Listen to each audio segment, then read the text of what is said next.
Gracias nuevamente por venirse a informar a Test Noticias. Gracias por sus likes, suscribirse, activar esa campanita, siempre informándoles de asuntos relevantes. El objetivo que ustedes estén lo mejor informadas, lo mejor informados y siempre verificando notas donde amerita. Gracias, en verdad. Esto pasaba en octubre, ¿no? Porque no es lo primero, ya que nuevamente el Poder Judicial se está enfilando a hacer otra huelga, ¿no? Nuestro presidente denunciaba la rebelión del Poder Judicial ante el paro nacional de juzgados. Las declaraciones del presidente se producen tras el paro que inició el Poder Judicial el jueves 20 hasta el 24 de octubre del año pasado, ¿no? Esto lo llamó él como rebelión y ante el paro nacional de los juzgados y la protesta convocada por el domingo contra el recorte que hizo el gobierno de los fondos del sistema de justicia, ¿no?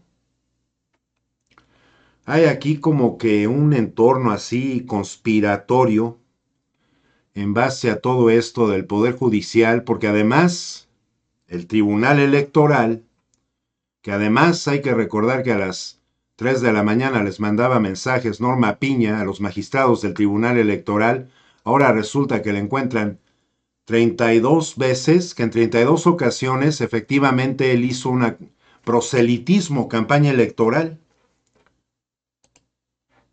El Poder Judicial alista un paro total para el próximo 15 de agosto en caso de no respetarse las garantías de los trabajadores en la reforma judicial que se votará en septiembre en el Congreso. El Consejo de la Judicatura Federal, encabezado por Norma Piña, detendrá labores. Esta semana, funcionarios del Consejo se reunieron con titulares de órganos jurisdiccionales para discutir la situación. Si el gobierno y los legisladores no respetan las garantías propuestas, todo el Poder Judicial se detendrá. La instrucción es desactivar el sistema integral de seguimiento de expedientes y cerrar todas las sedes y juzgados del Poder Judicial de la Federación. Las garantías en cuestión incluyen sueldos y prestaciones que la reforma propuesta por el presidente Andrés Manuel López Obrador busca recortar. Algunos ministros de la Suprema Corte están evaluando renunciar antes de la votación de la reforma para asegurar sus prestaciones actuales. Sin embargo, estas renuncias deben ser aprobadas por el presidente y el Senado. La tensión en la Suprema Corte y el Consejo de la Judicatura Federal es alta y la reforma enfrenta resistencia significativa. Además, la relación deteriorada entre Norma Piña y la próxima secretaria de Gobernación, Rosa Isela Rodríguez, añade complejidad a la crisis. Como vimos, pues todo esto debe de ser por parte del Senado. Como vimos, probablemente estén pensando renunciar, pero estar emplazando a una huelga simple y llanamente llama la atención. Por eso les digo que esto hasta se puede detectar como un entorno conspiratorio, ¿no? En un entorno donde esta rebelión continúa, donde no se quieren adaptar a lo que las mayorías votamos y que realmente se requiere, ¿no? Porque también habrá demasiados trabajadores o trabajadoras en el Poder Judicial que si vienen sometidos además a muchas presiones, a estar trabajando demasiadas horas extra, a que no se les pague, o sea, el derecho laboral también es muy indicativo que también no se esté respetando, ¿no? Hay una alta probabilidad al respecto. Así, dentro de las cosas, veamos cómo hablan otras voces, ¿no? Con respecto a esto, o sea, estamos viendo a este señor Cosío, Juan Manuel Cosío, que tuvo parte como ministro allá en la Suprema Corte y que lo vimos ahí teniendo participación en las marchas de el INE no se toca y luego con la Suprema Corte. Simple y llanamente necesitamos un país donde este poder realmente sea reformado y para que realmente las cosas funcionen en favor del pueblo, en favor de los conceptos de nuestro país, ¿no? Hablando de soberanía, hablando de tratados, hablando de cosas que realmente se tienen que ver en un entorno y que no sea inclusive hasta una conspiración deliberativa, ¿no? Que se imparte en tantos juzgados, ¿no?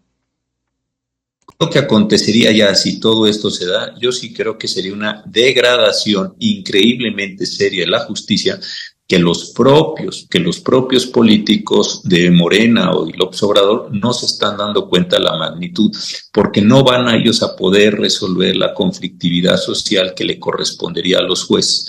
Van a llegar personas por vía electoral poco preparadas o personas que están comprometidas con intereses de la delincuencia que los políticos no manejan. Los intereses de la delincuencia son unos y los de los políticos son otros. Creo que los políticos a veces no se dan cuenta que ellos, cuando se asocian con los delincuentes, son empleados de los delincuentes, porque los delincuentes juegan con otras líneas. Creo que esa es una parte de la ingenuidad en la que han ido cayendo. Hijo, esto está recontra controversial lo que dice Cosío, porque en verdad cuando se admitió el operativo rápido y furioso con Calderón, que se haya admitido un secretario de Seguridad Pública declarado ya culpable en Nueva York, que están esperando el juicio para que le den la sentencia, que se hayan empezado a sumar más cárteles en aquel sexenio o en los anteriores, ¿no? Ver la situación desde Guerrero en los 70s con lo de la amapola, ver cómo se han configurado, actuado varios grupos policíacos desde entonces, el Negro Durazo,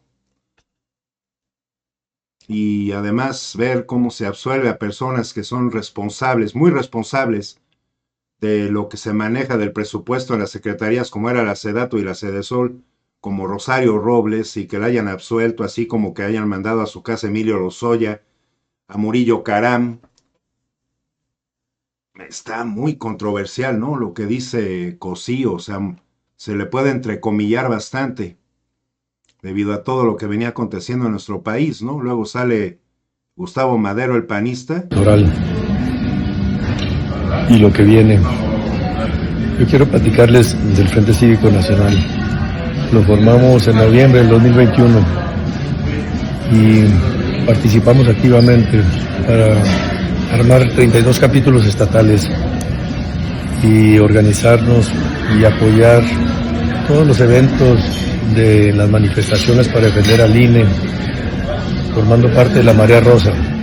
No somos la Marea Rosa, pero formamos parte de ese esfuerzo, una parte fundamental. El día de mañana, sábado, vamos a reunirnos.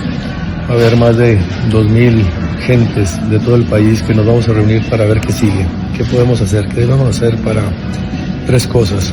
Entender mejor qué pasó, cuál es el plan de acción inmediato para defendernos en contra de la sobrerepresentación y las reformas que quieren impulsar de la reforma al Poder Judicial, la militarización. Entonces, ahí yo les informé, ¿no? Efectivamente que ellos ya piensan el Frente Nacional Civil, prianistas que no están aceptando, digamos, a Alejandro Moreno en el PRI o a Marco Cortés en el PAN, que no les dieron un lugar, que no les tomaron el lugar, están haciendo este nuevo partido, ¿no? Lo que habla Luis María Aguilar, ¿no? No niego que toda institución humana puede mejorarse, puede desde luego perfeccionarse, irle agregando cada vez más cosas, pero siempre en la mejoría y en el bienestar de nuestro pueblo, que es a quien está dirigida la justicia y a quienes deben garantizarse la independencia de los jueces. Que siempre dirigida al pueblo, pues el pueblo categóricamente desde 2018, en las elecciones, día con día, en las varias marchas que se han ejercido por parte del pueblo, también en este sexenio y sobre todo en las elecciones del 2 de junio dijimos, el pueblo no estamos aceptando la manera en que ha venido procediendo, ¿no? El Poder Judicial, pero por lo menos es que encontramos voces que realmente están comprendiendo esto, como el caso de la ministra Lenia Batres. Hay un problema fuerte actualmente en el Poder Judicial, que es este tema del nepotismo. Cerca de la mitad de los servidores públicos han contratado a parientes, no es que tengan parientes, sino que los contratan directamente a su mando, al grado de que hay una familia que tiene 65 integrantes que fueron contratados entre sí. Ese es un tema absolutamente irregular que no debería existir En el resto del servicio público está prohibido, no podemos contratarnos entre los familiares, es una sanción, es irregular, pero en el Poder Judicial hay jueces que contratan familiares y hay juzgados que se componen de puros familiares. Entonces llevo a un tema pues que ya es que es bastante grave. Una cuarta parte del Poder Judicial son familiares de hasta 4 miembros. Ese es otro problema, lo del nepotismo. Ver a personajes que deberían de haber enfrentado a jueces, como el caso de Felipe Calderón, o inclusive con ese Poder Judicial que es el aparato regulador del Instituto Nacional Electoral y del Tribunal Electoral, que mandaran la orden de que se hiciera el voto por voto, casilla por casilla, ¿no? En aquel 2006.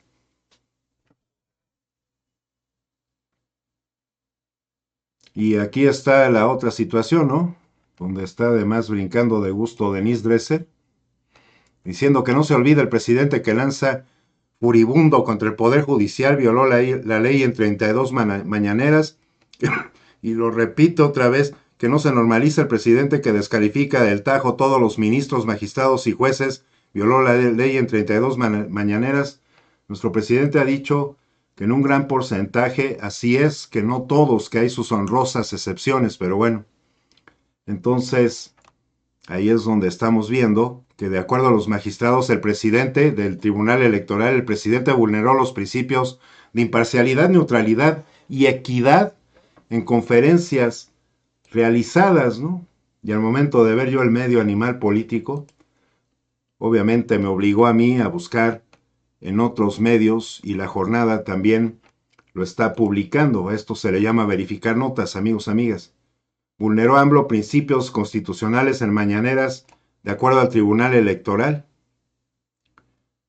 La Sala Especializada del Tribunal Electoral del Poder Judicial declaró la existencia de infracciones en 36 mañaneras, 32 un expediente conjunto y la vulneración de principios constitucionales por parte del presidente, al emitir expresiones electorales durante esas conferencias de prensa. Ahí en los criterios, quién sabe por qué lo estén tomando como eso, ¿no? Yo vuelvo a insistir que cuando se está haciendo e iniciando una transformación, que es un movimiento que realmente viene sirviendo, que las cosas no venían realmente empatándose con las necesidades de un pueblo y de una nación, esto para mí también demuestra que hay un criterio completamente puesto en la otra parte donde no debería de estar, ¿no? Si las cosas y las acciones dentro del vino viejo y las botellas viejas, vimos que en este país, inclusive en este sexenio, cómo se hizo tanta compra de voto, de que inclusive se le dan el dinero del presupuesto para las campañas a Xóchitl Gálvez, que la hizo en su gran mayoría en universidades o en auditorios con banqueros, empresarios, y no se presentó en plazas públicas. Para eso es el presupuesto. Ahí también no hemos sabido nada de que el Tribunal Electoral esté haciendo cosas en favor de que se defienda precisamente la integridad, ¿no?, de estos dineros. Y luego por el otro lado ver que permiten que haya spots por parte del PRI, por parte del PAN y del PRD, que únicamente están contando cosas inexistentes, que no son reales, que están lejos de la verdad, ¿no? Y los spots que subía Morena mostrando los asuntos que de hace varios sexenios atrás, por eso nos lastimaron como país, ahí ordenan que se bajen esos spots. Entendamos que estas cosas no se están manejando con un mismo criterio, no se están midiendo con la misma vara. Estos distintos recursos jurídicos, dice, promovidos por integrantes de la oposición, por Xóchitl Gálvez, Jorge Álvarez Maínez, excandidatos presidenciales, los 3 magistrados que integran esta sala concluyeron que el mandatario vulneró estos principios de imparcialidad, neutralidad y equidad en la contienda, manifestaciones en 32 mañaneras, de 37 impugnadas en el bloque mayor transmitidas durante los meses de mayo y octubre del 2023. En el respeto a la democracia, en un espíritu realmente claro, cuando el pueblo está apoyando tanto a un presidente, este tipo de de acciones nos siguen representando como ni ellos mismos respetan la democracia. La democracia es lo que elige el pueblo. Demos pueblo, Kratos, poder. El hecho de que tenemos esa gran necesidad que ha sido uno de los mayores puntos de interés para que tanta gente esté viendo las conferencias, porque al mismo tiempo nuestro presidente nos los ha dicho y se ha empatado con los hechos y los actos de estos opositores, ¿no? Entonces, es una completa incongruencia. Para mí, sí lo es. Inclusive, oyéndolo como lo dijo en aquella conferencia del 20 de octubre nuestro presidente de 2023, hablando del Poder Judicial, en ese caso. Pero ya el gobierno no es como antes, un comité al servicio de una minoría. Pues son los que ahora están inconformes. Por ejemplo, los ministros de la Corte, pues hay que entenderlos. ¿Cómo no van a estar inconformes si no quieren perder sus privilegios? ¿Pero por qué no aceptan de que el presupuesto es dinero de todo el pueblo y que tenemos que distribuirlo con justicia, con equidad? Que no puede ser que el dinero del pueblo beneficie más a una minoría. ¿Cuál es el derecho que tienen algunos de obtener más del presupuesto que el derecho que tienen los indígenas, los campesinos, las personas vulnerables?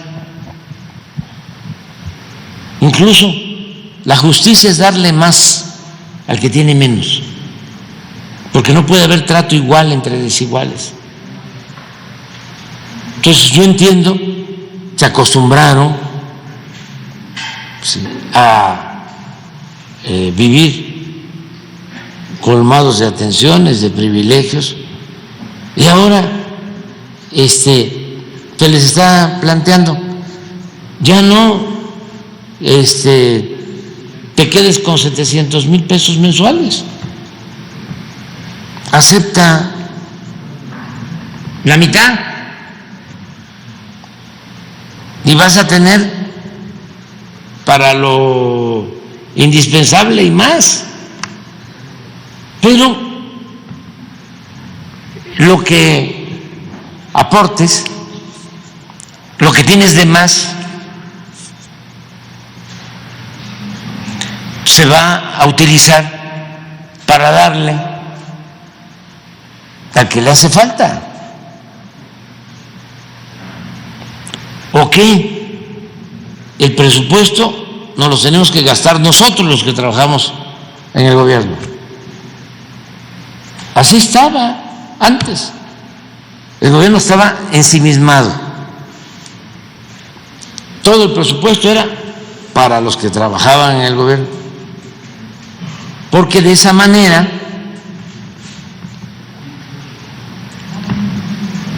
tratando así muy generosamente a los del gobierno, podían permitir que unos cuantos se dedicaran a saquear a México. Es el famoso maiceo que viene desde la época de Porfirio Díaz. Si le pagamos a un periodista famoso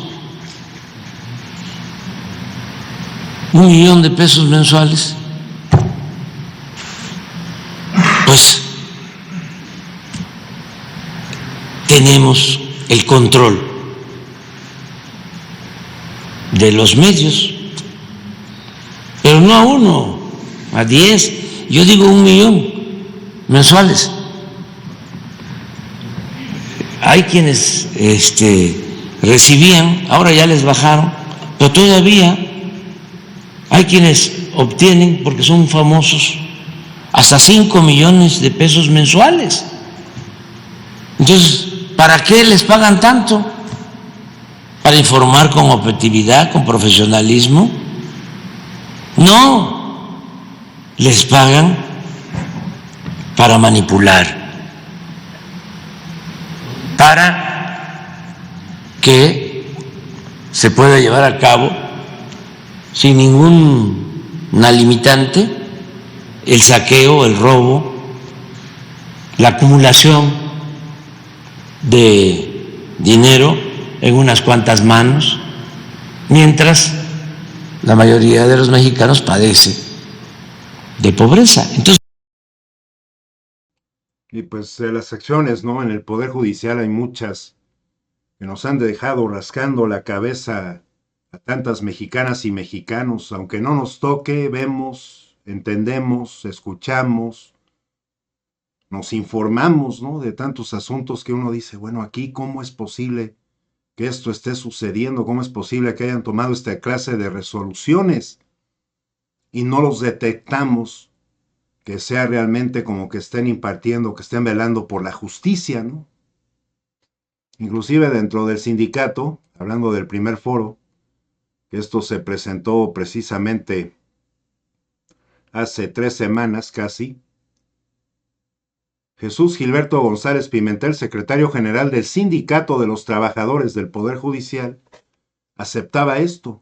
Tenemos un Poder Judicial de la Federación que salvaguarda el respeto al orden constitucional, vigente del cumplimiento de las normas de carácter general, los tratados internacionales y que los actos de autoridades administrativas se ajusten a la Constitución. Tenemos una institución que cuenta con las atribuciones necesarias para impartir justicia de manera cumplida y mantener el equilibrio entre los demás poderes, pero con recursos ilimitados para ello. El Poder Judicial de la Federación es un importante generador de seguridad jurídica, de procedimientos legales, jurídicamente apegados al Estado de Derecho dentro del sistema político nacional. Sin embargo, también hay que decir, tenemos un Poder Judicial de la Federación obeso en normatividad, sobreregulado debido a la facultad delegada al Consejo de la Judicatura Federal, que deriva en circulares y acuerdos que incluso van a contrapelo de las leyes aplicables, pero raquítico en infraestructura y plantillas suficientes de personal. En el Poder Judicial de la Federación es juez y parte en los procedimientos de cese de las personas trabajadoras. Retrasan y omiten o retardan el trámite de las denuncias en contra de los titulares sobre acoso sexual y laboral, que protege a jueces y magistrados que no respetan las jornadas laborales y que no establece piso parejo en las relaciones burocráticas, que no salvaguardan la progresividad de los derechos humanos de las personas servidoras públicas. Contamos con un Poder Judicial de la Federación que paraliza la progresividad de los salarios de categorías de secretarios y actuarios. En ese contexto, celebramos se nos incluya y escuche a la base trabajadora en el proceso transformador, cuyo objetivo es conseguir la mejor reforma judicial posible. Es que ahí se habló, lo habla claramente Jesús Gilberto González, director general del Sindicato de Trabajadores del Poder Judicial, todas estas irregularidades, ¿no? El no respeto a los derechos laborales, el que no vengan midiendo con la misma vara esto, que hay una normatividad obesa, o sea, ¿qué significa, en otras palabras? Que les exigen demasiado en base a sus reglamentos y que muchas de esas cosas pues convierte el ambiente laboral en un ambiente pesado, en un ambiente de muchas presiones, en un ambiente donde no existe claridad para saber hasta dónde, cómo, cuándo y debido a qué tantas de esas situaciones y se corrieron en tantos rubros laborales en nuestro país, que esto en el Poder Judicial, pues casi suena a ironía, ¿no? Tenemos que esperar a ver cuál es el resultado de toda esta convocatoria, esta huelga, amigos, amigas. Pues obviamente es una presión que están ejerciendo. Es una forma de verlo, lo vuelvo a repetir, de que están con esta manera tratando de estar actuando de un modo conspiratorio en contra de las decisiones del pueblo y de las necesidades al mismo tiempo del país.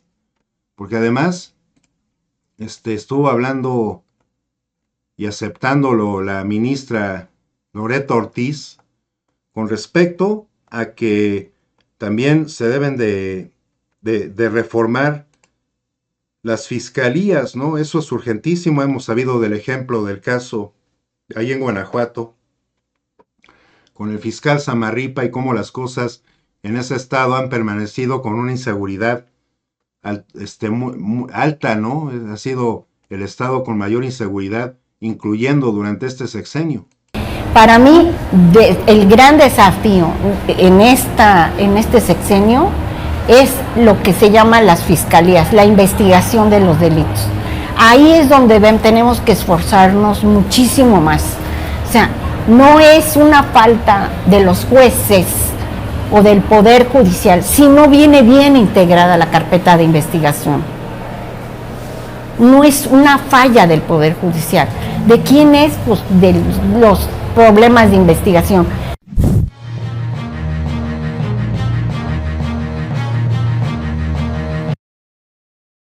Y pues obviamente tenemos que tomar en cuenta ministerios públicos, notarías, distintos grupos policíacos, sus altos mandos, y todo se viene estableciendo. No es nada más cambiar a ministros, magistrados y jueces, ¿no? También se tiene que revisar todo esto en el aspecto de las fiscalías, notarías, ministerios públicos, grupos policíacos, que los policías estén recibiendo también en los apoyos que realmente necesitan, las capacitaciones, el entrenamiento, que sea una profesionalización que realmente ocurra. Y yo por eso sigo insistiendo, amigos, amigas, que para que todo esto, haciendo los pasos debidos, adecuados, como debe de ser, y realmente fijándose en que estén poniendo en las ternas a personas que realmente ameriten, por su preparación, por su ética, por su integridad, por su profesionalismo, por su buen criterio, y después todos estos rubros, fiscalías, notarías, ministerios públicos y grupos policíacos. Por eso la reforma, para que realmente la veamos como debe de estar puesta en todos estos rubros, van a pasar de 15 a 17 años, y espero estar muy equivocado.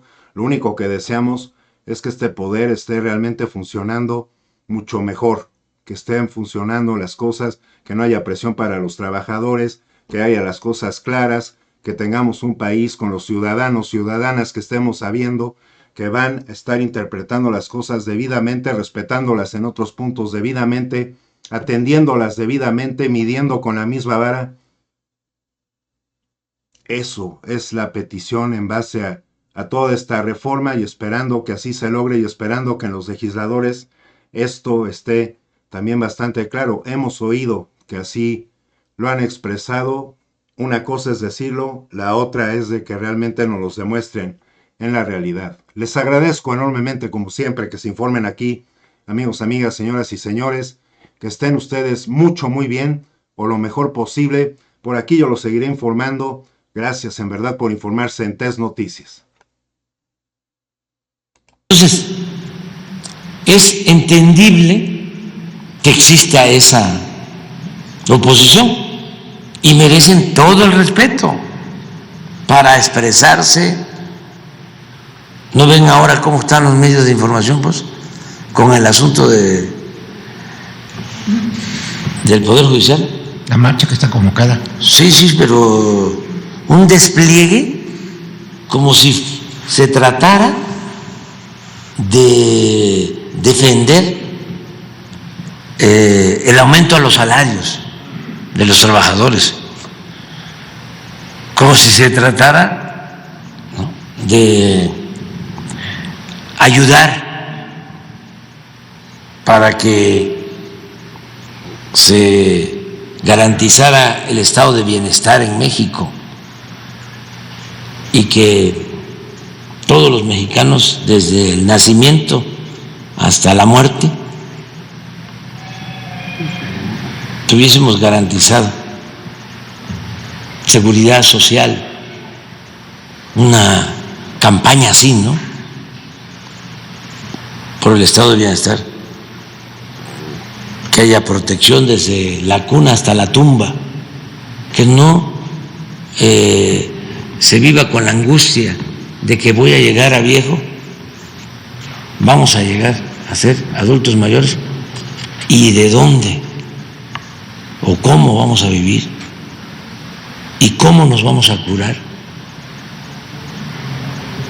¿Cómo vamos a vivir los últimos días de nuestra existencia? Bueno, a ver, vamos a hacer un acuerdo para que se pueda vivir sin angustias, sin temores, con tranquilidad en el último tramo de la existencia. Y vamos en eso a unirnos todos. Vamos a ser profundamente humanos